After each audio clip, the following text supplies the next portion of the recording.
ইতিমধ্যে আমাদের মাঝে এসে উপস্থিত হয়েছে আমাদের বিভিন্ন মসজিদের খতিব সাহেবগণ, ইমাম সাহেবগণ এবং আপামর তাহিদি জনতা সকলকে জানাচ্ছি আজকের এই বিদ্যুৎ কর্মসূচির পক্ষ থেকে আন্তরিক শুভেচ্ছা অভিনন্দন।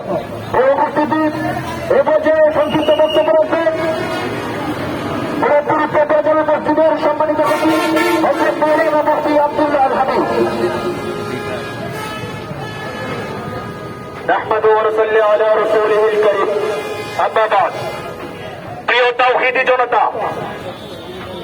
আজকে আপনাদের সামনে রেখে আমাদের বর্তমান সরকার এবং প্রশাসনকে আমরা বলতে চাই, 5ই আগস্টের পর এই হিন্দুত্ববাদীকে হিন্দুদের মন্দির পাহারা দিয়েছে আমাদের মুসলমানরা, কথা বলে ঠিক কিনা?